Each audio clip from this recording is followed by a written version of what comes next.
মুক্তি চট্টোপাধ্যায় লিখেছিলেন, হাত দুখানি জড়ায় গলা সাঁড়া শিশেই, সোনার অধিক উজ্জ্বলতায় প্রখর, কিন্তু উষ্ণ এবং রোমাঞ্চকর। কাব্যের বদলে বাস্তবের মাটিতে সব সাঁড়াশি অবশ্য উষ্ণ এবং রোমাঞ্চকর হয় না, বিশেষ করে তাতে যদি থাকে তদন্তের চোখ রাঙানি। নারদকাণ্ডে সিবিআইয়ের পর ইডিও এবার মামলা রুজু করাতে কার্যত সাঁড়াশি চাপের পরিস্থিতি। তৃণমূলের 12 জন নেতা সহ মোট 13 জনের বিরুদ্ধে আর্থিক তছরূপের মামলা দায়ের করা হয়েছে। আবার উল্টো দিকে এই নারদ স্টিং কাণ্ড নিয়ে আদালতে আজ প্রশ্নের মুখে পড়তে হলো সিবিআইকে। জনপ্রতিনিধি হওয়ার আগে টাকা নিয়েছেন, তবু কেন দুর্নীতি দমন আইনে অপরূপা পোদ্দারের বিরুদ্ধে মামলা? সিবিআইয়ের কাছে তার সন্তোষজনক ব্যাখ্যা চাইল আদালত। প্রাথমিক তদন্তে উঠে আসা তথ্য সবিস্তারে আদালতে পেশ করতে হবে সিবিআইকে। 10ই মে এ নিয়ে পরবর্তী শুনানিতে কি হয় সেদিকে অবশ্যই আমাদের নজর থাকবে। তবে আজকের এই অনুষ্ঠানের শুরুতেই আসুন দেখি সিবিআইয়ের পর নারদকাণ্ডে মামলা রুজু করল এবার ইডিও। সিবিআই তদন্ত চলছিলই, এবার নারদকাণ্ডে মামলা রুজু করল আরেক কেন্দ্রীয় সংস্থা এনফোর্সমেন্ট ডিরেক্টরেট। আর্থিক তছরূপের অভিযোগে 13 জন ও অন্যান্য নামে মামলা রুজু করা হয়েছে।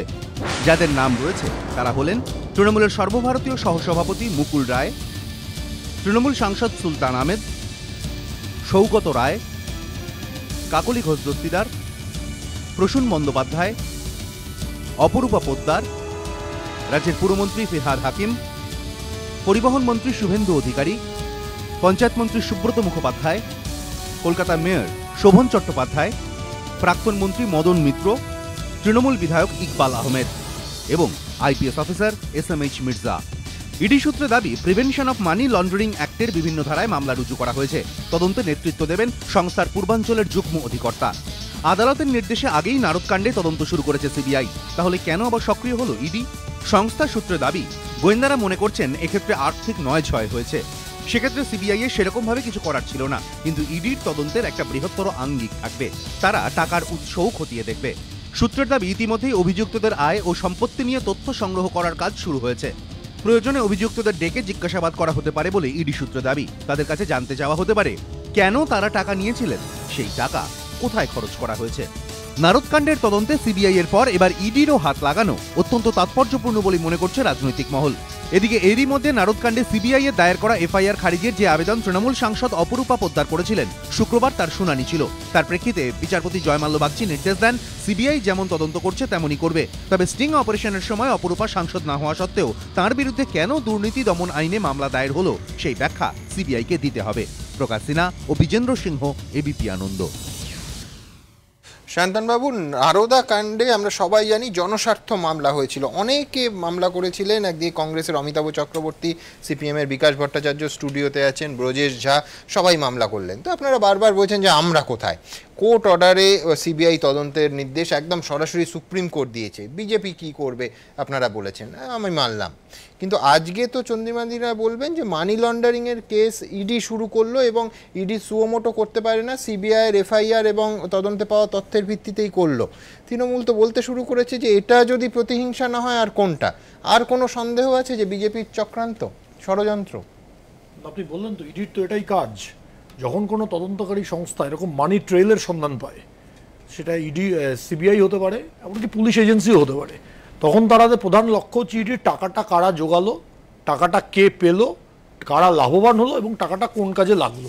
বাইরের টাকা কিনা, দেশের বাইরে থেকে টাকাটা এসছে কিনা, না দেশের বাইরে টাকাটা গেল কিনা, এই মানি ট্রেইলটার সন্ধান করা ইডির কাজ হলো। আমি শুধু একটা তথ্য দিই, সেটা হচ্ছে সিবিআইয়ের অ্যান্টি করাপশন ব্রাঞ্চ এরকম কয়েক হাজার মামলা প্রতি বছর করে। কটা তার ভিতরে ইডি নিজে থেকে তদন্ত শুরু করে? সিবিআইয়ের তথ্য দিতে পারবো না, কিন্তু কলকাতা পুলিশের বহু মামলা ইডি ভাবে হাতে নেয়।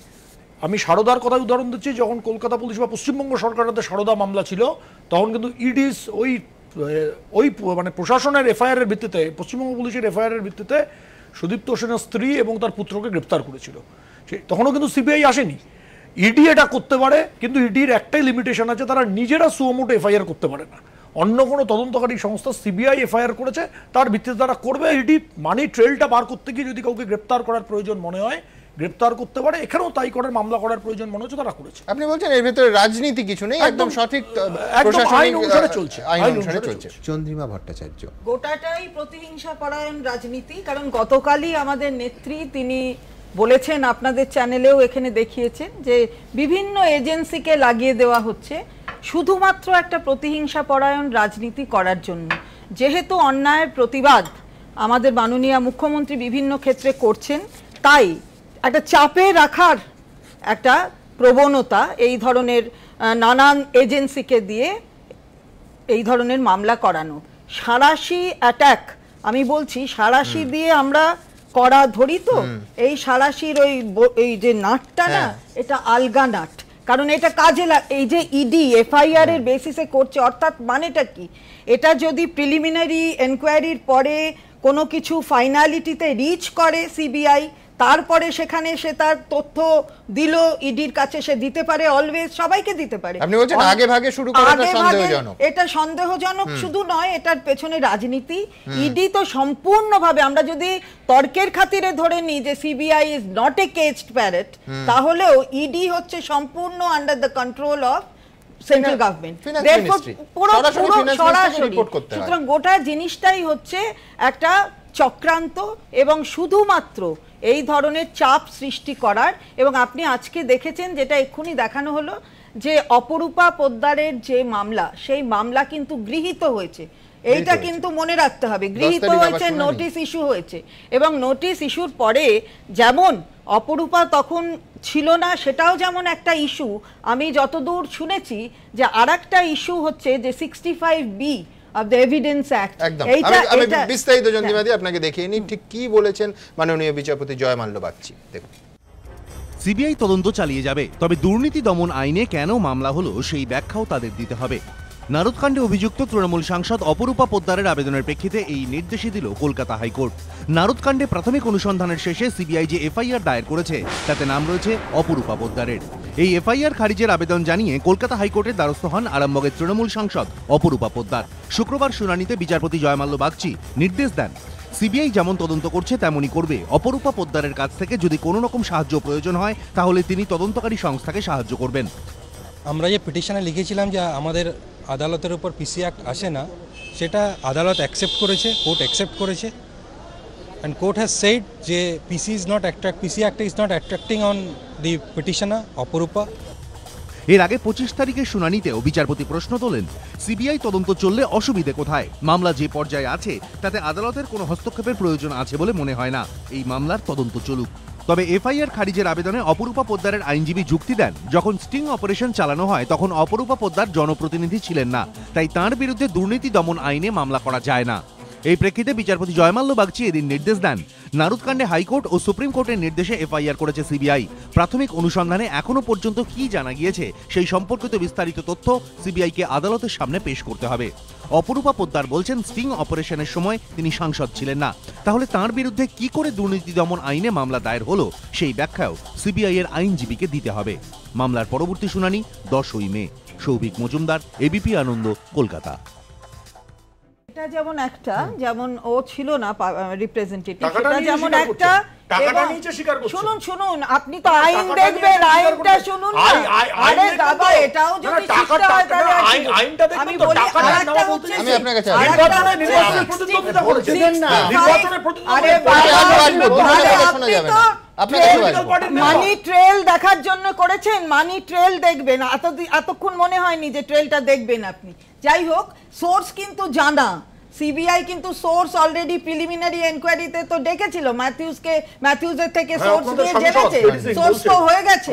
তারপরে আপনার এটা মানি লন্ডারিং অ্যাক্টে অ্যাপ্লাই করে কি করে সেটা আপনি জাস্টিফাই করবেন। আর তাছাড়া হচ্ছে এখানে 65Bটাকে কমপ্লাই উইথ করেছে কিনা, কারণ প্রথম কি এটাও কিন্তু পয়েন্ট, অপরূপার পিটিশনে এটাও পয়েন্ট যে আপনি পেয়েছেন আইফোন থেকে ট্রান্সফার করেছেন ল্যাপটপ থেকে ট্রান্সফার করেছেন আপনি এতে পেন ড্রাইভে। এবারে আপনি মাদার যে ডকুমেন্টটা, সেই মাদার ডকুমেন্টের কোনো অথেন্টিকেশন নেই, মাদার ডকুমেন্টটা আপনার কোনো দেখাতেই এভিডেন্স পারেনি, হিসাবে দেখাতেই এভিডেন্স পারেনি হিসাবে দেখাতেই পারেননি। তো এইগুলো পয়েন্ট অপরূপার পিটিশনের না, যেটা প্রশ্ন সেটা হচ্ছে হাইকোর্টের নির্দেশে এফআইআর হচ্ছে। হাইকোর্ট কি এগুলো যখন হাইকোর্ট judgment নির্দেশ দিচ্ছে- দেয়নি। আই এম হ্যাঁ, সরি হাইকোর্ট টু সে বলেছে তোমার যদি আপনি ভালো করে জাস্ট গো থ্রু পয়সা নেবেন এত চাইতে দিয়ে দিলে লজ্জা করে না, লজ্জা করে না, লজ্জা করে না, পয়সা কে নেয়? আপনারা তো খুনের রঙে হাত রাঙিয়েছেন, আপনারা তো খুনের রঙে হাত রাঙিয়েছেন। আপনারা লজ্জা করে না, আপনাদের লজ্জা করে না, আপনাদের লজ্জা করে না।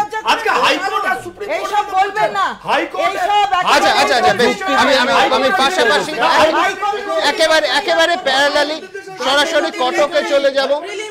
আমি সরাসরি কটকে চলে যাব আমাদের প্রতিনিধি প্রকাশ সিনহার কাছে।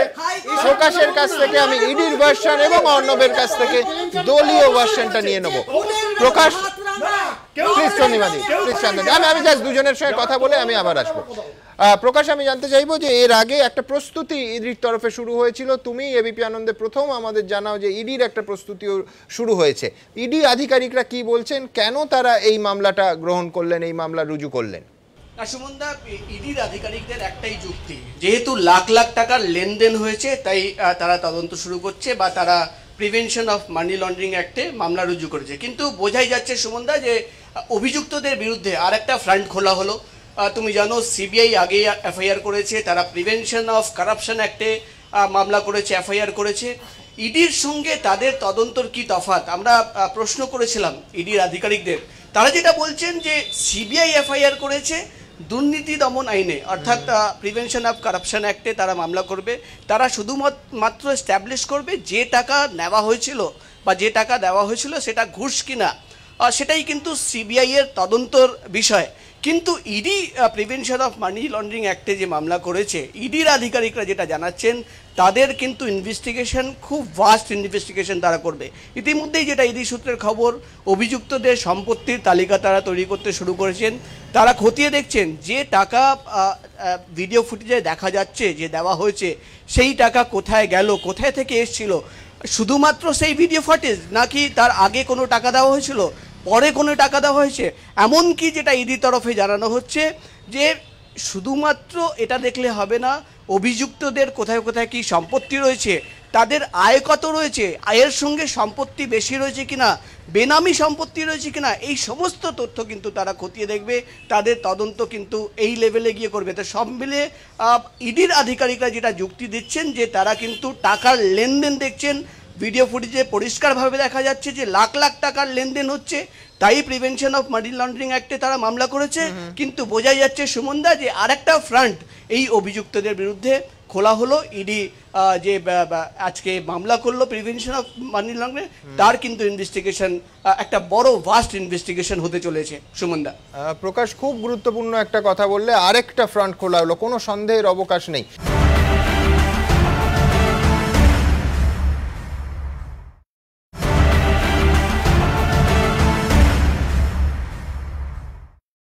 একদিকে ইডি অফিসারদের বক্তব্য যেরকম তুলে ধরলাম, আরেকদিকে চন্দ্রিমাদি যদিও স্টুডিওতে আছেন, কিন্তু যাদের ছবি দেখা যাচ্ছে তাদের আইনজীবীরা, তাদের প্রতিক্রিয়া কি আমি আমাদের প্রতিনিধি অর্ণব মুখোপাধ্যায়ের কাছ থেকে জেনে নেব। অর্ণব। দেখো সুমন, যেটা এদের সঙ্গে যারা রয়েছেন, যারা অভিযুক্ত বা তৃণমূলের সূত্রে যে খবরটা পাওয়া যাচ্ছে, যে তারা মনে করছেন যে একদিকে যেরকমভাবে সিবিআই তদন্ত করছে কোর্টের নির্দেশে, তার পাশাপাশি ইডি যখন তদন্ত শুরু করেছে তারা মনে করছেন এটা খুব স্পষ্টভাবে একটা প্রতিহিংসার রাজনীতি হচ্ছে। কেন হচ্ছে তার বিষয়ে তারা মনে করছেন যে সিবিআই তো তদন্ত করছিলই, তাহলে ইডি যখন তদন্ত করবে তখন বারবার বিভিন্ন কাগজপত্র চেয়ে পাঠাবে, তাদেরকে বারবার ডেকে পাঠাবে। এতে করে যে তৃণমূলের যারা নেতারা রয়েছেন তাদেরকে হেনস্থা করার অনেক সুবিধা হবে। তারা বারবার প্রত্যেক দিন, যেরকম প্রকাশ বলছিল যে বিভিন্ন কাগজপত্র চাওয়া হবে, সেই কাগজপত্র নিয়ে তারা প্রত্যেক দিন ছুটবেন, জিজ্ঞাসাবাদের সম্মুখীন হবেন। এই প্রক্রিয়াটা কিন্তু চলতে থাকবে। আর একটা বিষয় কি, যে যদি ইডি চায় তাহলে হচ্ছে এই তদন্তটা যতদিন চাইবে তারা টেনে নিয়ে যেতে পারবেন। অর্থাৎ অনেক দিন পর্যন্ত কিন্তু এই হয়রানির শিকার হতে পারেন তৃণমূল কংগ্রেসের নেতারা। সুতরাং তারা মনে করছেন যে পুরোটাই হচ্ছে প্রতিহিংসার রাজনীতি। এবং আর একটা গুরুত্বপূর্ণ তথ্য তারা মনে করছেন যে অমিত শাহ সবে সফর করে চলে গিয়েছেন এবং তারপরেই এই যে ইডি এই মামলাটা ফাইল করলো, তাতে একটা রাজনৈতিক বার্তা খুব স্পষ্টভাবে দেওয়া হচ্ছে যে বিজেপি কিন্তু চাইছে ক্রমশ তৃণমূলকে কোণঠাসা করতে, তাকে চেপে ধরতে চাইছে। এইটা একটা রাজনৈতিক বার্তা কোনোভাবে বিভিন্ন স্তরে পৌঁছে যাচ্ছে, যেটা বিজেপিকে সুবিধা দিতে পারে। এটা তৃণমূল সূত্রে কিন্তু জানা যাচ্ছে। সুমন, ধন্যবাদ প্রকাশ, ধন্যবাদ অর্ণব।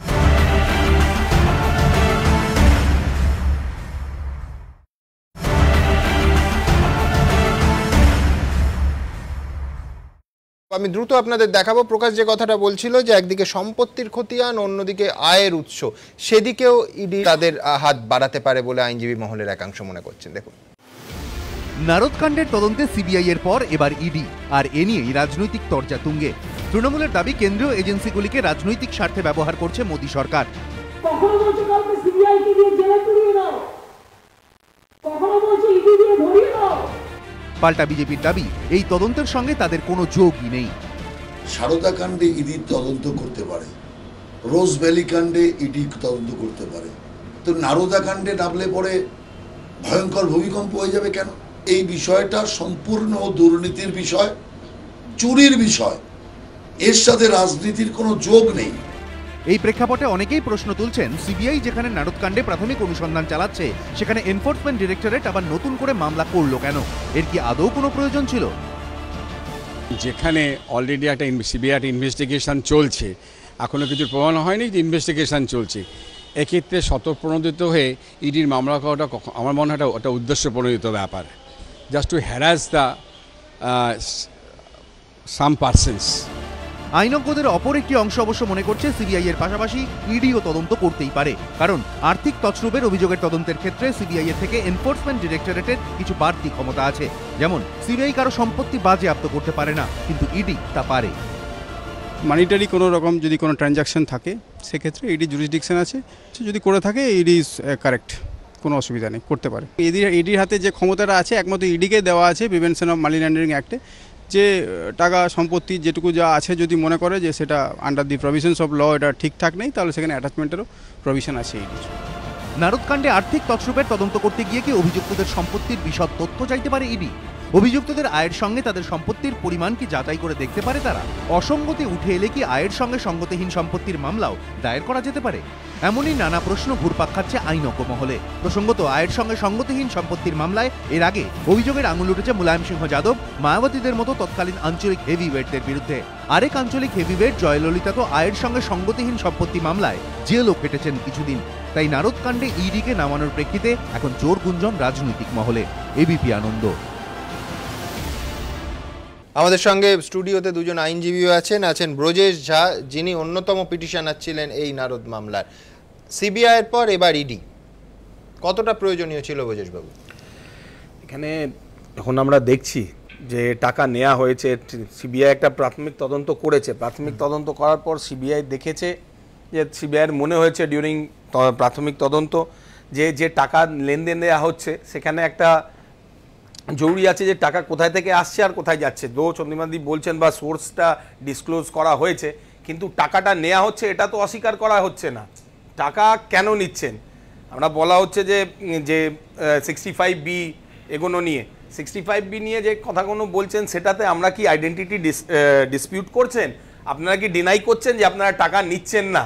এটা সুপ্রিম কোর্টে ওই কথাটা উঠেছে, প্রথম কথা এটাই হয়েছিল যে আপনারা টাকা নেওয়াটাকে ডিসপিউট করছেন। আমি বলি ব্রজেশ বাবু, আপনি পিটিশন করেছেন, আমি পিটিশন করতেই পারেন, আপনারা কি সুপ্রিম কোর্টে এই প্রশ্নটা উঠেছিল চন্দ্রমাদি যে আপনারা এই আপনারা ডিনাই করছেন, প্রমাণ হিসাবে গ্রহণ আপনারা কি ডিনাই করছেন আপনার আইডেন্টিটিটা, সেটা আগে আপনারা ক্লিয়ার করুন। আর যখন টাকা নিচ্ছেন তার মানে আপনি কোনোভাবে ঘুষ নিচ্ছেন, ঘুষ নেওয়াটা তো সেটা তো প্রমাণ আমার যে টাকাটা কেন নিচ্ছেন। আপনি যদি আইনজীবী হন, আপনি যদি আইনজীবী হন, যেটা নিশ্চয়ই আপনি, তাহলে প্রমাণের ওনাসটা আপনার তাহলে CBI সুপ্রিম এর কোর্টে ওপর। আমার মনে হয় আপনি আমার সুপ্রিম ওপর নয় কোর্টে প্রমাণ করবার। যখন মণিশঙ্কর মুখোপাধ্যায় দেখুন এখানে ব্যাপারটা হচ্ছে যে একটা সিম্পল একটা দুজন মানুষের মধ্যে যদি ঘুষ দেওয়া নেওয়ার ব্যাপার হয়, সেখানে যে সেকশনটা দাঁড়ায় সেই সেকশনটাতে 7 বছরের একটা পানিশমেন্ট মানে 10 বছর যায় না। এখন এখানটাতে যদি সেই সেকশনটাকে দিতে হয় তাহলে 41 নোটিশটাকে সিআরপিতে সার্ভিস করতে হবে। সেখানে যাদের বিরুদ্ধে অভিযুক্ত তাদের একটা অপরচুনিটি থাকবে সেটা প্রমাণ করা নিয়েছে কি নেয়নি। এইটাকে অ্যাভয়েড করার জন্য প্রথমে প্রিভেনশন অফ করাপশন অ্যাক্টটাকে দেওয়া হলো। কেন দেওয়া হলো? যাতে ওই স্কোপটাই না দিতে পারে, সিবিআই ইচ্ছে করলে সরাসরি তাদেরকে গ্রেপ্তার করতে পারে, যার জন্যই সেইটা রাখলো না। পরে অপরূপা পোদ্দারের মামলাতে যখন সিবিআই দেখলো যে এই মামলাটা, দেখবেন যে কোনো একটা সেকশন, যে কোনো সেকশনই আমাদের ভারতবর্ষের আইনটা এমনই, আপনি ভুল ভাল যা কিছু দেন না কেন কোর্ট ইন্টারফেয়ার প্রাথমিকভাবে করতে চাই না, বলবে ইনভেস্টিগেশন চলছে, চার্জশিট ফাইল হোক, চার্জশিট ফাইল হওয়ার পরে আপনি বলতে পারেন এটা ভুল কি ঠিক বা চার্জ ফ্রেমের জন্য। এই অ্যাডভান্টেজটা কিন্তু নেয় যারা মানে যারা তো কিছু ইন্টারফেয়ার করে না।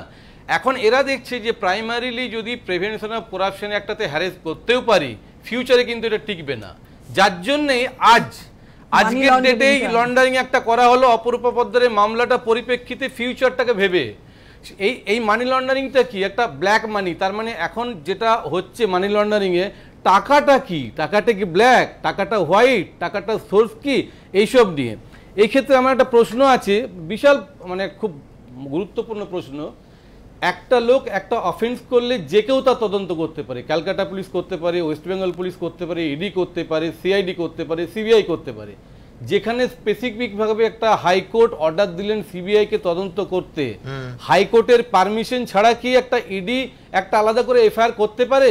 ইডিটা কোনো সিবিআইয়ের কোনো উইংস নয়, হোম ডিপার্টমেন্টের সিবিআই, ফিনান্স ডিপার্টমেন্টের ইডি, কিন্তু দুটো টোটালি একটা different wing without permission of the honourable high court. টাকাটা কি অ্যাভয়েড করা যায়? আপনারা কি বলতে চান যে টাকা নেওয়া হয়নি?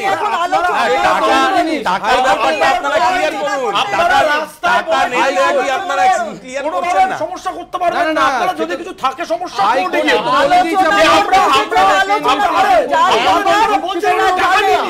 ঘুষ নিয়ে টাকা এই বলতে সাহসটা অভাব কেন? আরে আপনি প্রশ্ন দিয়ে বললে যখন এই যে তর্কটা চলছে একদম শুরুর দিন থেকে, রাজনৈতিক প্রতিহিংসা আর আরেক পক্ষ বলছেন যে আইনের পথে চলছে, পাশাপাশি দেখাবো আবার। সিবিআই এর পর এবার নারদ কাণ্ডে মামলা করল ইডি। সিবিআই এর এফআইআর দায়েরের পর থেকেই নারদ নিয়ে তৃণমূল বিজেপি তরজা তুঙ্গে।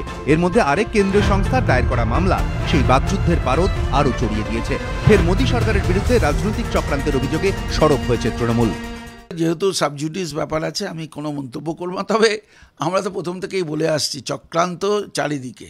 যখন জনগণের ভোটের বিশ্বাস যারা করে না, গণতান্ত্রিক রীতিনীতি যারা বিশ্বাস করে না, রাজনৈতিক প্রতিহিংসাকে সামনে রেখে যারা লড়াই করবার চেষ্টা করে, তার নাম হচ্ছে বিজেপি। তৃণমূলের উদ্দেশ্যে পাল্টা অভিযোগ প্রমাণের চ্যালেঞ্জ ছুড়ে দিয়েছে বিজেপি। ইডির মতো সংস্থা যদি এরকম টুকটাক গ্রেপ্তার করতে আরম্ভ করে দেয় উইদাউট এভিডেন্স, তাহলে তো তারা আদালতে গিয়ে মুখ পোড়াবে, তো সেটা আদালতে লড়ব না। রাজনৈতিক পার্টি চালাতে গেলে চাঁদা সব পার্টি নেয়, তো কে তোলাবাজি করে নিচ্ছে, কে ভয় দেখিয়ে নিচ্ছে, আর কে নর্মাল যেরকম আমরা সরস্বতী পুজো দুর্গা পুজোর জন্য চাঁদা তুলি, মানুষকে অনুরোধ করি, সেইভাবে নিচ্ছে, তার মধ্যে একটা ফারাক তো থাকবে। এনফোর্সমেন্ট ডিরেক্টরেট এই মামলা করার একদিন আগেই রাজ্য ছেড়ে গিয়েছেন অমিত শাহ। তার 3 দিনের পশ্চিমবঙ্গ সফরেও বারবার ঘুরে ফিরে এসেছে নারদ কাণ্ড। তৃণমূলকে আক্রমণ করতে গিয়ে বারবার এই ইস্যুকেই হাতিয়ার করেছেন তিনি। सादगी के नाम पर भ्रष्टाचार का बढ़ावा हुआ है, चाहे शारदा हो चाहे नारदा हो, नैतिकता के आधार पर तृणमूल कांग्रेस जवाब देने की स्थिति में नहीं। পাল্টা আক্রমণ শানাতে দেরি করেননি মমতা বন্দ্যোপাধ্যায়ও। কখনো বলছে কাউকে সিবিআই কে দিয়ে জেলে পুরিয়ে দাও, কখনো বলছে ইডি দিয়ে ধরিয়ে দাও, কখনো বলছে তৃণমূলকে জেলে পাঠিয়ে দাও। কেন এত ভয় তৃণমূলকে? ভয় না পেলে ভয় না যাবে কাকে? এর মধ্যে আবার নারদ কাণ্ড নিয়ে রাজ্যপালেরও দ্বারস্থ হয়েছে গেরুয়া শিবির। Bharatiya Janata party intellectual cell ने एक राज्यपाल को, महामहिम राज्यपाल जी को चिट्ठी दी है कि जिन मंत्रियों के खिलाफ एफआईआर दर्ज की गई है उनसे इस्तीफा। সিবিআই সূত্র দাবি, প্রাথমিক অনুসন্ধান শেষে তারা অভিযুক্তদের জিজ্ঞাসাবাদের প্রস্তুতি নিচ্ছেন। এই প্রেক্ষিতে এবার আরেক কেন্দ্রীয় তদন্তকারী সংস্থা ইডি কোন পথে এগোয় সেদিকেই নজর সকলের। বিজেন্দ্র সিংহ, কৃষ্ণেন্দু অধিকারী ও সমিত সেনগুপ্ত, এবিপি আনন্দ।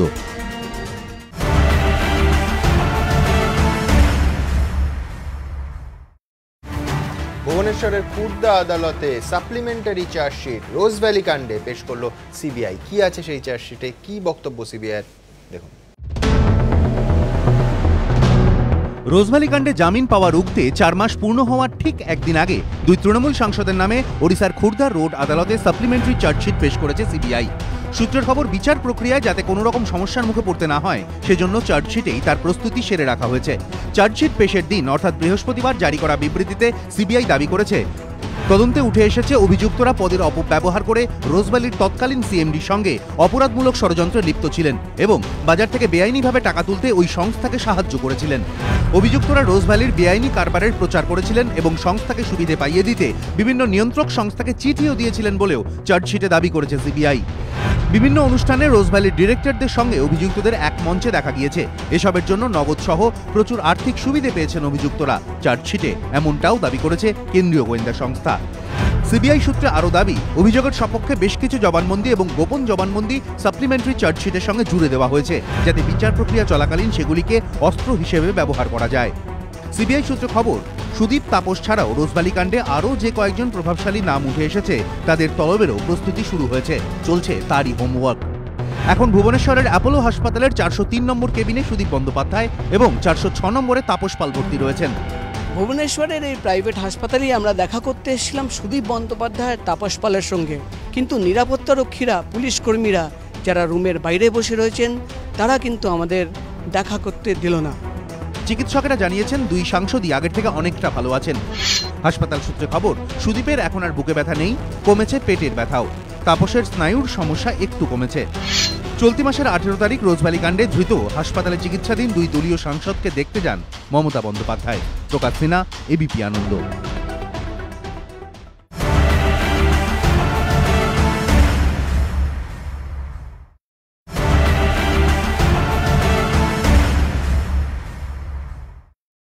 দেবনাথবাবু, going strictly by this chargesheet, সিবিআইয়ের বক্তব্য যে সুদীপ এবং তাপসবাবু দুজনেই রোজভ্যালির হয়ে বিভিন্ন ফেভার চেয়ে বিভিন্ন জায়গায় চিঠি লিখেছেন, সেই প্রমাণ নাকি তাদের কাছে আছে। স্টেজ শেয়ার করেছেন একই মঞ্চে, দেখা গেছে রোজভ্যালির অভিযুক্ত যারা কর্মকর্তা তাদের সঙ্গে। বিনিময়ে, আমি একদম চার্জশিটের ভাষা বলছি, ক্যাশ এবং কাইন্ডে আর্থিকভাবে লাভবান হয়েছেন। না, এখান থেকে প্রায় 2500 বছর আগে সক্রেটিস বলেছিলেন, nothing is to be preferred before justice. অথচ উনি বিচার পাননি, উনি বিষ খেয়ে কেউ মারা হয়েছিল। হ্যাঁ, সেটা তো সবাই জানে, কিন্তু প্রশ্নটা হচ্ছে না, আমি যে কথাটা বলতে চাচ্ছি, না না, এটি ছিল না, কিন্তু মহাত্মা গান্ধীর একটা লেখা পড়ছিলাম, আমি তো বলি, মহাত্মা গান্ধীর একটা লেখা পড়ছিলাম, কোনো কিছু সত্য হতে গেলে 3টে স্তর থাকে: be congruent, be authentic, be your true self. Congruent মানে তুমি যথাযথভাবে জিনিসটাকে বিচার করো, যুক্তিতর্ক দিয়ে জিনিসটাকে সাজাও এবং সেটা তোমার মনের মধ্যে ঠিক রাখো এবং সেটা প্রমাণ করতে হবে। আর 2 নম্বর, বি অথেন্টিক, প্রমাণ করতে হবে, দ্যাট ইজ জাজমেন্ট। প্রমাণ হলে শুধু হবে না, তারপরে তোমার নিজের দিয়ে সেটাকে বিচার করতে হবে। এখন এইগুলো কিন্তু সাজানো হচ্ছে। প্রশ্ন হচ্ছে কি সত্যি আছে কিনা। এ তো আমরা সারদা কাণ্ডেও দেখেছিলাম, টাকাগুলো না না টাকা কিলো সারদা, এটা এই যে না না না, আমি তা বলিনি, আমাকে যে প্রশ্নটা করেছে কোনোটা শুনুন, প্রমাণটা তো হতে হবে। সুদীপ বাবু টাকা নিয়েছেন কিনা এ তো একটা চার্জশিট সিবিআই করতে পারে। সিবিআইকে কি বলেছিল সিবিআই, গোপাল গান্ধী কি বলেছিল, CBI had gain notoriously as government has a department of dietetics এতদিন হয়ে গেল, which has clothed in opacity, দেখুন না with the perfume of mystery। আপনি কি বলেছিলেন আপনারা জানেন, জেলে ছিল, সুতরাং আপনারা এসব কথা বলবেন না। সিবিআই কি আপনাদের নেতারা যারা এত গালাগালি করে গেলেন না, গরিব মানুষের টাকা লুট করেন, নিশ্চয়ই রক্তের রঙে হাত লাগিয়েছেন, আপনারা জেলে ছিলেন,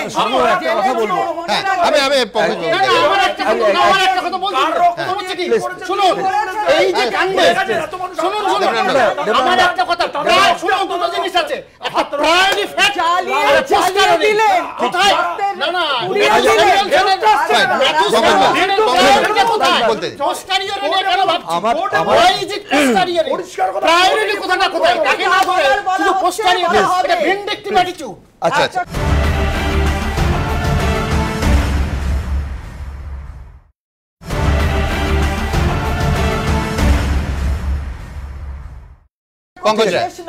আমি একটা কথাই বলবো যে আপনি যখন বলছেন লর্ড বুদ্ধ একটা কথা বলতেন যে সান, মুন অ্যান্ড ট্রুথ, এই তিনটে হচ্ছে পৃথিবীর সবচেয়ে সত্য। তার আমার ওই মোহিত চট্টোপাধ্যায়ের তথাগত নাটকে সেই ডায়লগটাই বারবার মনে পড়ছে, তোমরা শিষ্যদের তিনি বলছেন তোমরা সৎ হও, অসততা থেকে দূরে থাকো, ভালো থাকার চেষ্টা করো। তো যদি সততাই আমার প্রতীক হয়, তাহলে বুদ্ধের ওই কথাটা যদি আজকে মনে থাকতো, তাহলে সিবিআই বা ইডি কোনোটা দেখারই প্রয়োজন পড়তো না। আজকে দুষ্টের দমন, শিষ্টের শাসন, এই যে বিষয়টা, এটা করার জন্য আমাদের দেশে শুধু একটা আইন নেই, অজস্র আইন আছে। তাহলে তো সব আইনটাকে পাল্টে আপনি জানেন যে আমরা সব আমরা প্রমাণিত নয়।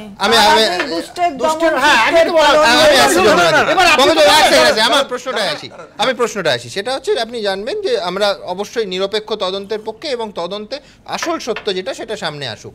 কিন্তু কলকাতা হাইকোর্টের মাননীয় বিচারপতি জয়মাল্য বাগচিয়া যে জানতে চেয়েছেন যে এই প্রিভেনশন অফ করাপশন অ্যাক্টে যে মামলা হলো অপরূপা পোদ্দারের বিরুদ্ধে, হয়তো প্রি 2014, সেখানে তো তিনি তখন জনপ্রতিনিধি নন, তাহলে এই আইন কেন লাগু হলো? এক সেকেন্ড, তার সন্তোষজনক ব্যাখ্যা এখানেই শেষ নয়। আপনি বলতেই পারেন যে হ্যাঁ, জনপ্রতিনিধি না হলে টাকা নেওয়াটা কি অপরাধ নয়? জয়মাল্য বাগচির আরও বক্তব্য আছে, সেটা হচ্ছে প্রাথমিক তদন্তে কি হয়েছে সেই যাবতীয় ডকুমেন্টস নেক্সট হিয়ারিংয়ে কিন্তু ডেটে প্রডিউস করতে হবে সিবিআইকে। হাইকোর্টের তত্ত্বাবধানে যা হয়েছিল সেটাকে চ্যালেঞ্জ করা হচ্ছে সুপ্রিম কোর্টে। সুপ্রিম কোর্ট তাকে বহাল রেখেছে, সময় বর্ধিত করেছে, তদন্ত চলছে, তদন্তের প্রক্রিয়া চলছে। আমার একটাই প্রশ্ন, এটা ঠিকই সুপ্রিম কোর্ট বহাল রেখেছে, কিন্তু একটা ইম্পর্টেন্ট পার্ট হচ্ছে প্যারা 65 to 68 will not weigh in the mind of the investigating agency. এটা ভুলে যাচ্ছেন? তার মানে কি প্রমাণ 65 থেকে 68 সব কিছু বলেছে আরে দূর মশাই, এটা তো বলছেনই না।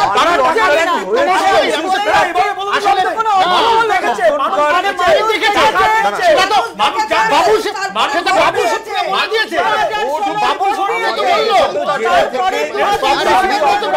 চাপান্তরের গোটা প্রক্রিয়াটা। পঞ্চায়েত ভোট থেকেই বাংলা জয়ের লড়াই শুরু করার ডাক দিচ্ছে বিজেপি। সাবধান থাকুন, বিজেপি যেভাবে হই হই করে সারা দেশ জিতেছে, এখানে জিততে শুরু করেছে। পঞ্চায়েতকে আমরা কোয়ার্টার ফাইনাল, পার্লামেন্টকে সেমিফাইনাল এবং অ্যাসেম্বলি ইলেকশনকে ফাইনাল হিসাবে ভেবে নিয়ে লড়াই শুরু করেছি। বিজেপিকে কেউ আটকাতে পারবে না। বিজেপির পাল্টা ঝড় তোলার হুঙ্কার ছাড়ছে তৃণমূল। আবার বৃষ্টির জন্য খেলাও বন্ধ হয়ে যেতে পারে। মানুষের এমন ঝড় মমতা বন্দ্যোপাধ্যায়ের প্রতি আছে, সেই ঝড়ে খেলাও বন্ধ হয়ে যেতে পারে। যে স্পোর্টিং ইউনিয়নে একেবারে নিচের দিকে খেলে, 4র্থ ডিভিশন বা 5ম ডিভিশন, তারা সবসময় লক্ষ্য রাখে যে আমরা 1ম ডিভিশনে কবে খেলবো। সংগ্রামের ইতিহাস, মানুষের পাশে থাকার ইতিহাস, আর এই 6 বছরের মধ্যে মমতা বন্দ্যোপাধ্যায় সেই কাজটা করেছেন। কে কার গ্রাস ছিনিয়ে নেবে সেই তরজা ঘিরেই আপাতত তপ্ত রাজ্য রাজনীতি। লাগাতার তৃণমূলের ওপর চাপ বাড়ানোর চেষ্টা করছে বিজেপি। 38টা আসন নিয়ে দিল্লি জয়ের গল্প হচ্ছে। ওনার পার্টির নেতাদের যে মনোবল ভেঙে যাচ্ছে দুর্নীতির জন্য, নেতারা জেলে যাবেন বলে তাদেরকে আটকে রাখার চেষ্টা হচ্ছে। দ্বিতীয় স্থানে এসে টিএমসির কানের কাছে নিঃশ্বাস ফেলছি, এতে ভয় পেয়ে গিয়ে আর টিএমসির নেতারা উল্টোপাল্টা বলছেন। গুরুত্ব না দিয়ে পাল্টা কটাক্ষ ছুড়ে দিচ্ছে তৃণমূল। ঘাড়ে কেন 1 মাইল দূরেও আমাদের নিঃশ্বাস ফেলছে না বিজেপি।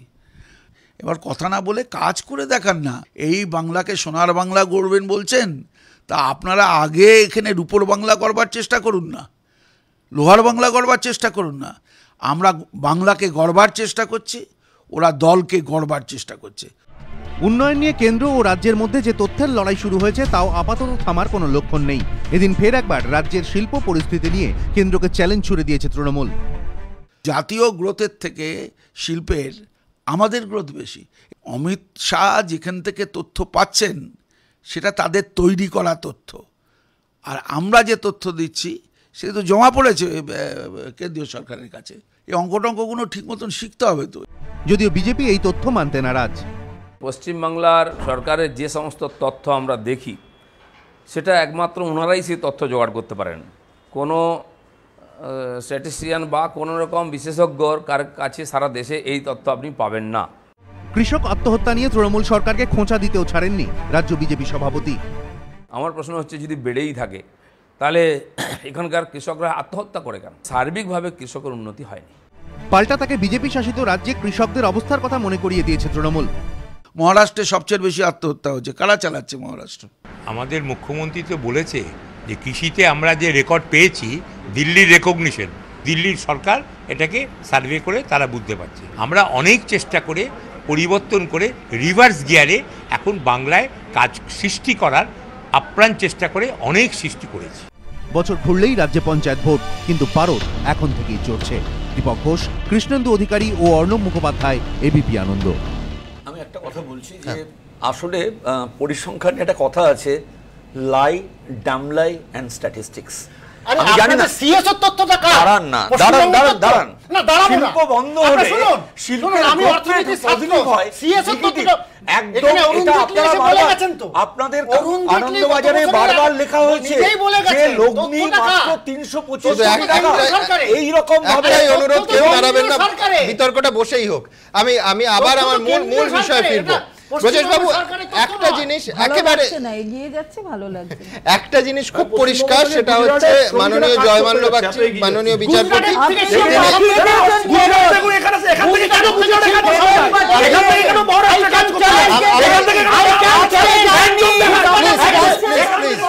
অনুষ্ঠানটা চালানো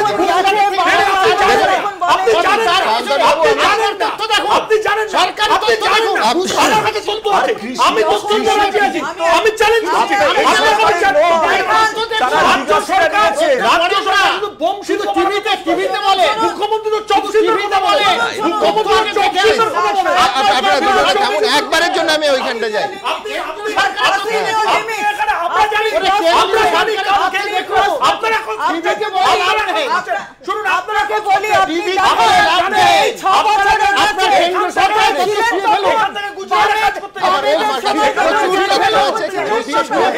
এই বিতর্কের মধ্যে তথ্যে আপাতত তথ্যটা বন্ধ করুন।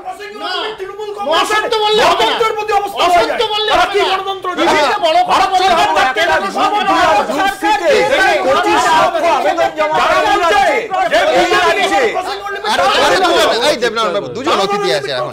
ব্রজেশ বাবু, আমার প্রশ্ন হচ্ছে, হ্যাঁ, আজকে মাননীয় বিচারপতি জয়মাল্য বাগচি তদন্ত প্রক্রিয়া সিবিআই চালিয়ে যায় একেবারে স্পষ্ট নির্দেশ দিয়েছেন, পাশাপাশি অপরূপা পোদ্দারকেও সহযোগিতা করে চলতে হবে, একদম পরিষ্কার বলেছেন। কিন্তু যাবতীয় ডকুমেন্টস, যেটা আমি বলছিলাম যে পরের হিয়ারিংয়ে কিন্তু প্রডিউস করতে বলা হয়েছে সিবিআইকে, যে কিসের ভিত্তিতে এই মামলা, কোথাও একটা ধাক্কা তৃণমূল দাবি করছে। তৃণমূল দাবি করছে, কিন্তু আমার মনে হচ্ছে না যে কোথাও একটা ধাক্কা। মাননীয় বিচারপতির কাছে যে কাগজগুলো দেয়া হয়েছে সেখানে ওনার মনে এই প্রশ্নটা এসছে যে যখন উনি মন্ত্রী ছিলেন না, তাহলে কেন ওনার বিরুদ্ধে এই ধারায় মামলাটা রুজু করা হয়েছে। সেই জায়গা থেকে উনি ডকুমেন্টসগুলো চেয়ে পাঠিয়েছেন। প্রিলিমিনারি ইনভেস্টিগেশন 1 মাস ধরে, শুধু না, সাংসদও ছিলেন না, উনি সাংসদ ছিলেন না, ওই যেতে ছিলেন না, সেই কারণেই ওনার মাইন্ডে এই প্রশ্নটা ওনার মনে এসছে, সেই জন্যই উনি চেয়েছেন। আর দ্বিতীয় ব্যাপারটা হচ্ছে যে ডিউরিং এই 1 মাসের তদন্তে কি উঠে এসছে সেটা মাননীয় বিচারপতি দেখতে চাইছেন, কার ভিত্তিতে সিবিআই করতে চেয়েছে, সেই জন্য উনি কাগজগুলো চেয়ে পাঠিয়েছেন। এখানে কিন্তু 10ই মে পরবর্তী শুনানি। হ্যাঁ, এখানে একটা প্রশ্ন আছে, কিন্তু আজকে মনে হতে পারে যে বিচারপতি জয়মাল্য বাগচি যেটা চেয়ে পাঠিয়েছেন, পরের দিনে হয়তো বললো যে না, আমি ইন্টারফেয়ার করবো না। মানে আজকে ধাক্কা হতেও পারে, নাও হতে পারে, এবং পরের দিন যদি ইন্টারফেয়ার না করে তাতেই কিন্তু এইটা নয় যে অপরূপা পোদ্দারের যে অভিযোগটা ছিল সেটা সত্য নয়। পরবর্তীকালে চার্জশিট পাওয়ার পরে এটা কিন্তু পরিষ্কার হবে। সেইখানটাতে যদি দেখা যায় যে সত্যিকারের উনি সাংসদ ছিলেন না বলে তিনি খালাস পেয়ে গেলেন, অনেকে এখানে প্রশ্ন হচ্ছে যে সত্যি সত্যি তিনি যদি না থাকেন তিনি বাদ চলে যাবেন, বাকিগুলো থাকবে। এইটা অনেকেই প্রশ্ন করছে, আইনজীবী মহলে অনেকেই বলছেন যে ঠিক আছে, উনি বাদ চলে যাবেন, বাকিরা তো ছিলেন মন্ত্রী বা সাংসদ বা এমএলএ ছিলেন। এখানে আমার কথা হচ্ছে যে তখন তো ম্যাথিউ স্যামুয়েলের যে কথাটা সেটা মিথ্যা প্রমাণিত হবে, তার বেনিফিট অফ ডাউট সাধারণত কি আপনাকে বলি একটা তার যদি সেটা যদি যখন তার যদি কথাটা মিথ্যা হয় তাহলে তাহলে বাকি যেগুলো উনি বলছেন সেগুলো তো সত্য বলে কেউ গ্রাহ্য করবেন না। একটা সাক্ষীর ক্রেডিবিলিটি নষ্ট হয়ে যায় যদি একটা কথাও তার প্রমাণ করতে সে না পারে, যদি দেখা যায় তার মধ্যে কোনো সত্যতা নেই, ক্রেডিবিলিটি নষ্ট করাটাই হচ্ছে এইবারে ব্যাপারটাই তো তাই। এবং 60 খালি অপরূপা পোদ্দারের তখন না থাকাটা একটা যেমন পার্ট, যে সে ছিল না কোনো জনপ্রতিনিধি, আর একটা পার্ট হচ্ছে 65B তে যে এভিডেন্স যেগুলো দরকার সেইগুলো তো করা হয়নি, না করা হলে এটা অ্যাপ্লিকেবল টু অল। 65B এই জিনিসগুলো আছে পুরো পড়িয়ে কপিল সিব্বলকে শুনিয়েছিলেন, ওটা প্যারাগ্রাফ পুরো প্যারাগ্রাফটা ওরে প্যারাগ্রাফ পুরো শোনানো হয়েছিল, অনেকবার আপনারা স্ট্রেস করেছিলেন এর উপরে যখন পারেন the evidence act, আর ওটা হচ্ছে paragraph 65 to 68 of the order of honorable high court। আরেকটা বলছেন 65 গন্ডগোলে আছে, আপনার ব্রজেশ বাবু 65 গন্ডগোলে আছে যে আপনারা কি আপনাদের আইডেন্টিটি ডিসপিউট করছেন। একটা জায়গা দেখেন মামলাটা সম্পর্কে বলুন, আইডেন্টিটি প্রশ্নটা মামলার প্রশ্ন নয়, মামলার প্রশ্ন নয়, মামলার প্রশ্ন সেখানে 65 সেকশন বলেছে হাইকোর্টের অর্ডারটা বল থাকবে বাইরে কিছু শোনানো হয়েছিল, আর সেটা আপনাদের এই আর্গুমেন্টটা সুপ্রিম কোর্টের কাছে রাখা হয়েছিল, সেটা গ্রাহ্য করা হয়নি, সেটা আপনারা মানতে রাজি। এই চাপানুতরের মাঝে আরেকটা বেসিক প্রশ্ন নিয়ে আমার আলোচনার বাকি অংশ অবশ্যই চর্চা করব, সেটা হচ্ছে এই চাপানুতরে কোথাও কেন্দ্র বনাম রাজ্য, জনপ্রতিনিধি বনাম জনপ্রতিনিধি, কোথাও উন্নয়নের গতি ব্যাহত হবে না তো? এই প্রশ্ন এই জন্য উঠছে যখন কোনো রাস্তার 2 কিলোমিটার এবং 1.5 কিলোমিটার আলাদা আলাদা দুজন জনপ্রতিনিধি উদ্বোধন করেন, কিংবা কোনো এসকালেটরের উদ্বোধন মানুষ চলাচল করা শুরু করার 3 মাস পরে সেটা আবার নতুন করে উদ্বোধন করতে হয় বলে অভিযোগ। এই ধরনের ঘটনা, এই ধরনের ছবি যখন সামনে আসে, সেটা উন্নয়নের পক্ষে কতটা ইতিবাচক, সে প্রশ্ন উঠছে কেন দেখুন।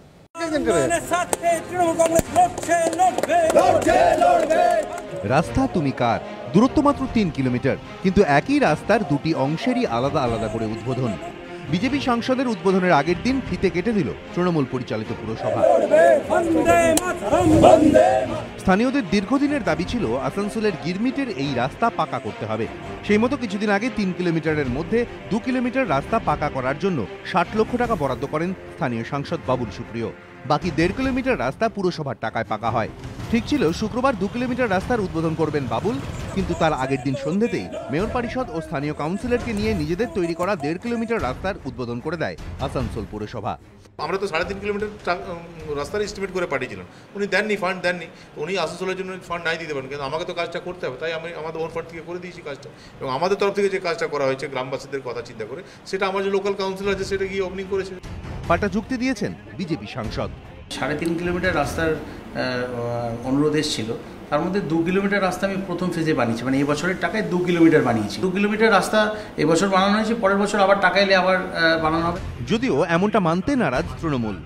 উনি 3.5 কিলোমিটার যে রাস্তা, সেখানে মাত্র 2 কিলোমিটারের জন্য কেন পয়সা দিয়েছিলেন? যত তো 20 বার বলা হয়েছে, কিন্তু উনি শোনেন না। উনি মন্ত্রী, উনি যেটা ভাবেন সেটাই করেন। কি বলবো, যারা আসানসোলে থাকে না তারা আসানসোলে মানুষের সেন্টিমেন্ট ফিল করতে পারে না। যে কেউ রাস্তা ওপেন করলো বলে তো আমরা ওপেন করতে দিতে পারি না। রাস্তা তৈরি করলো কারা, এটা তো দেখতে হবে। সেটা এমএলএ ল্যাডেও আমার অনেক টাকা আছে, এমপি ল্যাডেও তো মমতা বন্দ্যোপাধ্যায় অনেক টাকা দেন। আমরা টাকা দিই, কিন্তু এক্সিকিউট করে কে? এক্সিকিউট করে তো স্থানীয় প্রশাসন। অভিনেতা গায়করা তারা এখন এসে এমন ভাব দেখাচ্ছেন যেন মমতা বন্দ্যোপাধ্যায়কে ধাক্কা দিয়ে ফেলে দেবে। এদিন আসানসোল স্টেশনে একটি এসকালেটরের উদ্বোধন করেন বাবুল সুপ্রিয়। স্থানীয় বিধায়ক তথা মন্ত্রী মলয় ঘটক এবং পুরপ্রধান আমন্ত্রিত হলেও এই অনুষ্ঠানে যাননি, জানিয়ে কটাক্ষ ছুড়ে দিয়েছেন বাবুল। এসকালেটরের উদ্বোধন হলো, খুব অ্যাবসকন্ডিং, মেয়রও অ্যাবসকন্ডিং, মলয় ঘটক এখানকার মিনিস্টার অফ ল, ওনার সব স্পিচের টাইমিং দেওয়া রয়েছে, ব্যক্তিগতভাবে ডিআরএম নিমন্ত্রণ করেছে। শ্লেষের সুরেই পাল্টা জবাব দিয়েছে তৃণমূল। 3 মাস আগে দিদেন ডিআরএম অলরেডি ওপেনিং করে দিয়েছেন, অলরেডি এই সিঁড়ি সবাই ইউজ করছে। তো যে কাজ অলরেডি আগে ওপেনিং হয়ে গেছে, সেটা দ্বিতীয়বার উনি যদি ওপেনিং করেন, উনি যদি লাল কেল্লা বলেন যে আবার থেকে রং করলাম, আসুন আমি ওপেনিং করবো, আপনি মেয়র আসুন, আমরা কি চলে যাবো নাকি? গত বছরের ডিসেম্বরে এভাবেই দড়ি টানাটানি হয় পানাগড় বাইপাসকে নিয়ে। সকালে জেসিবি মেশিন দিয়ে বোল্ডার সরিয়ে বাইপাস খুলে দেয় শাসক দলের কর্মীরা। বাইপাসের উদ্বোধন করেন মন্ত্রী মলয় ঘটক ও স্বপন দেবনাথ। কিছুক্ষণ পর আবার তা বন্ধ করে দেয় বিজেপি কর্মীরা। বিকেলে ফের বাইপাসের ফিতে কাটেন বাবুল সুপ্রিয়। এবার আসানসোলের গিরমিটের এই রাস্তা নিয়ে তরজায় জড়ালো বিজেপি তৃণমূল। যদিও এই রাজনৈতিক তরজায় অবশ্য আগ্রহ নেই সাধারণ মানুষের। অনেকেই বলছেন কে উদ্বোধন করলো সেটা বড় কথা নয়, কাঁচা রাস্তা পাকা হয়েছে এই ঢের। সমিত সেনগুপ্ত, কৌশিক গাঁতাইত ও কৃষ্ণেন্দু অধিকারী, এবিপি আনন্দ। চন্দ্রিমাদি, গণতন্ত্রে অনেক সময় দেখা যায় প্রতিযোগিতায় কেন্দ্র রাজ্য আলাদা আলাদা সরকার থাকায় উন্নয়নের গতিটা সত্যি সত্যি বাড়ে, কিন্তু এ তো বিলম্বিত হওয়ার সম্ভাবনা। 1.5 কিলোমিটার 2 কিলোমিটার কে উদ্বোধন করবে?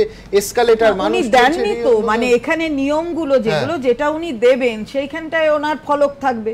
উনি 1.5 কিলোমিটার দেননি, উনি 2 কিলোমিটার দিয়েছেন। তো বাকি 1.5 কিলোমিটার দিয়ে তো মানুষ তো একটা রাস্তা, সেই রাস্তাটা কর্পোরেশন করেছে, আসানসোল কর্পোরেশন, তাই সেখানকার কাউন্সিলর সেটা করেছে। 3.5 কিলোমিটারের মধ্যে দুটো ফলকের দরকার আছে না, সেটা তো মানে যিনি মন্ত্রী তিনি করেছেন, কারণ তার তো 5 কোটি টাকা বছরে, তাহলে তিনি একটা 3.5 কিলোমিটারের রাস্তা দিতে পারলেন না, এটা তো অভাবনীয়। মানে একটাই প্রশ্ন হয়, রাস্তা তুমি কার? এসকালেটর আমি 5 কোটি টাকা নিজের জায়গার জন্য স্মৃতিশক্তিতে ভুল না হয়, আপনারাই বোধহয় একবার প্রোগ্রাম করেছিলেন, তাতে আমরা দেখেছিলাম আসানসোলের সাংসদ বোধহয় পশ্চিমবঙ্গের মধ্যে প্রথম 2-3 জনের মধ্যে আছেন এমপি ল্যাডের সবথেকে বেশি টাকা খরচ করার মধ্যে, খুবই উপরের দিকে। যেটা মূল কথা সেটা হচ্ছে, দেখুন এই পানাগড় বাইপাস জমিটার অধিগ্রহণ থেকে শুরু করে কোনো ক্ষেত্রে রাজ্য সরকার সাহায্য করেনি, কোনো রাজ্য সরকারই করেনি, আগের রাজ্য সরকারও করেনি, বর্তমান রাজ্য সরকারও করেনি। কেন্দ্র সরকারের সম্পূর্ণ ব্যবস্থা। সকালবেলা মেয়র আর এখানকার একজন মন্ত্রী লাফাতে লাফাতে গিয়ে ওটার মানে খুবই খারাপ ভাবে উদ্বোধন করলেন। এটা যদি কোন রাজ্য সরকারের সংস্কৃতি হয়, সেই রাজ্য সরকার আমার টাকা ভালোভাবে উদ্বোধনটা কিভাবে তুমি আমার টাকা নিয়ে যাচ্ছ,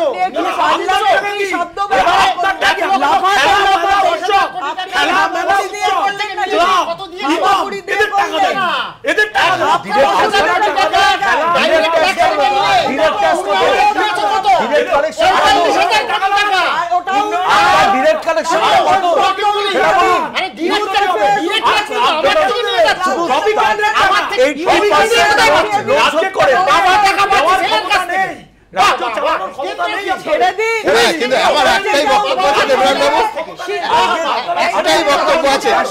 বাবা ছেলের টাকায় বাবাও শিলা লাগায় না, ছেলেও শিলা লাগায় না। আমার প্রশ্ন, ছেলের বাবা বসে আছে, হাইওয়ে টাকা ফিরে যাচ্ছিল, যখন বলা হলো বন্ধ করা হবে তখন কিন্তু মানে অ্যাকোয়ার করা হয়েছে এবং এক্সপানশন হয়েছে। আমরা দেখেছি, আমি শুধু তো বলুন না, রেশনে আপনি চাল দিয়েছেন, দাঁড়ান, হ্যাঁ বলুন।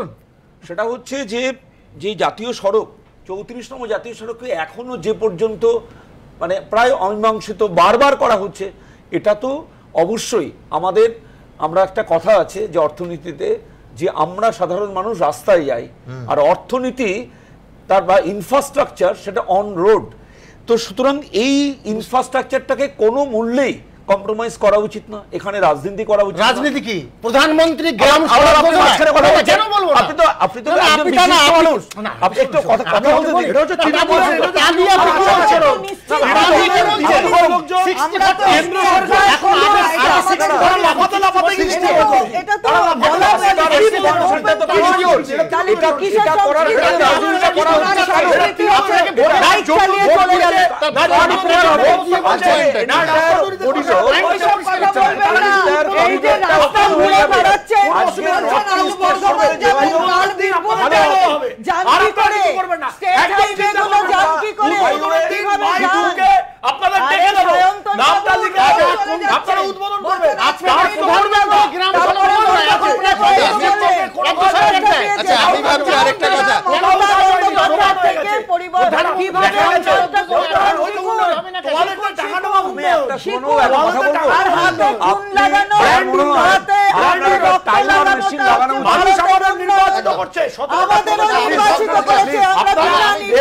দুটো শিলা বসে, তাহলে গোটা পশ্চিমবঙ্গের সব রাস্তা যখন তৈরি হবে কতগুলো শিলা বসবে? খারাপ এই ট্র্যাডিশন পশ্চিমবঙ্গে আগে ছিল, কিন্তু আগে আগে একটা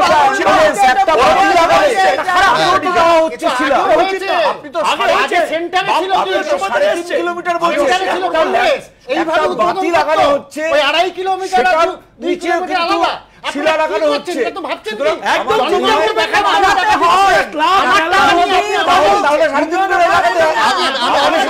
একটাই আশা প্রকাশ করতে পারি, এই তরজায় এটার ওপরে বঙ্গ সমাজ যেন ওঠে। এবং সব থেকে বড় কথা, গণতন্ত্রে বারবার বিভিন্ন দেশে যেটা দেখা গেছে যে প্রতিযোগিতার মাধ্যমে উন্নয়নটা ত্বরান্বিত হয়, এখানে তরজা থাকবে এবং প্রতিযোগিতা থাকবে, তার ভেতর দিয়ে উন্নয়ন যেন ত্বরান্বিত হয়। আজকের দিনে সব থেকে বড় খবরগুলো দ্রুত রাখবো আপনাদের সামনে।